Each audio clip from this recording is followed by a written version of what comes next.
there, today we're going to be assessing a 3-rep max bench press.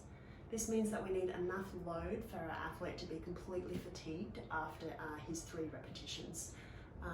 The RM or rep max is a really good measurement not only to assess strength but also to advance the athlete through their program.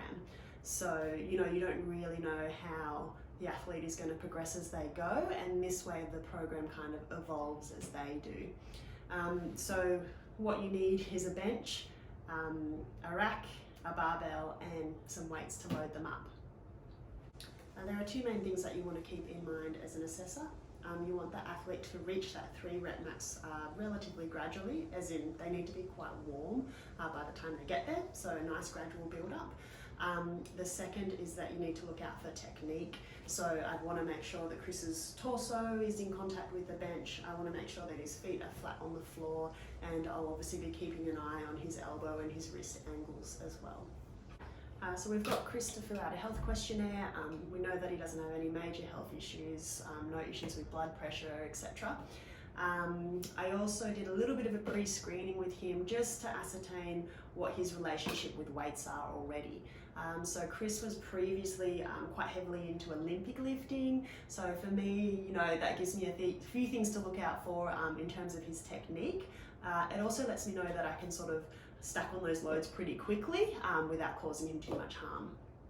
If I make Chris do too many repetitions to get up to his 3 rep max, it won't be a true representation of his rep max, and I really need a true representation to appropriately design his training program.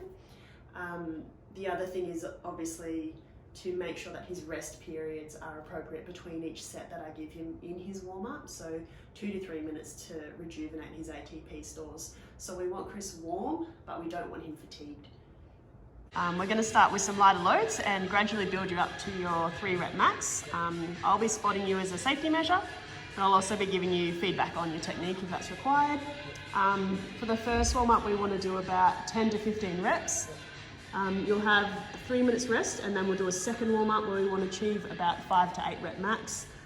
Again, 3 minutes rest, and then we're going to see how you go attempting a 3 rep max. Okay. So let's cut on some tennis to start off with. We want you to be able to do about 10 to 15 reps of this. If we've got it right. Yep. Coming down, can I get you to put your knees a little bit more narrow?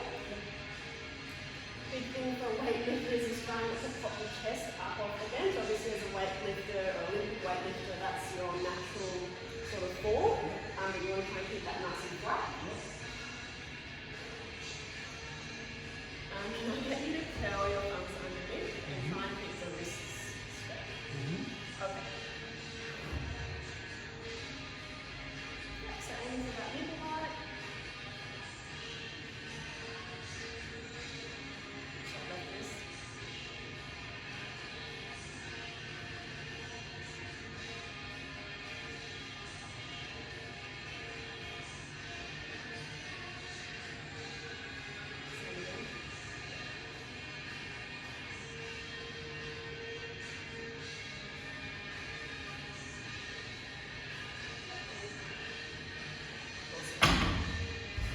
Okay, so first warm-up is done. We want to do another little warm-up, maybe about 5 to 8 reps, and Chris has had 3 minutes rest between.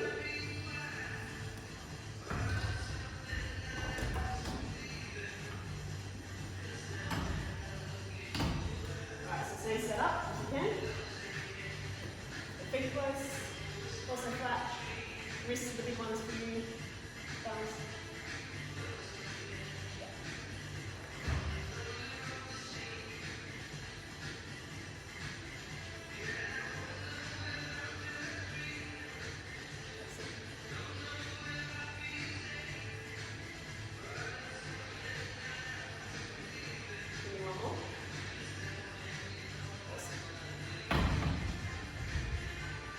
Okay, so we had another 2 to 3 minute rest for Chris, and now we're going to try for his 3 rep max. 10 kilos a test, 20 in total.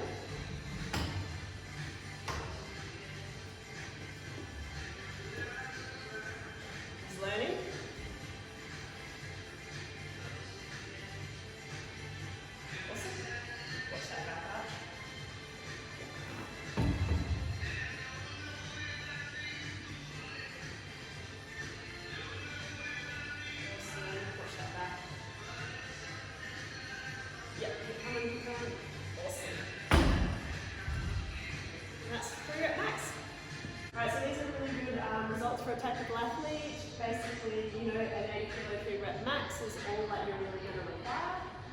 probably we focus a little bit of our attention on your core when you're lifting and also making sure you keep those wrists nice and straight. But other than that, yeah, good to go.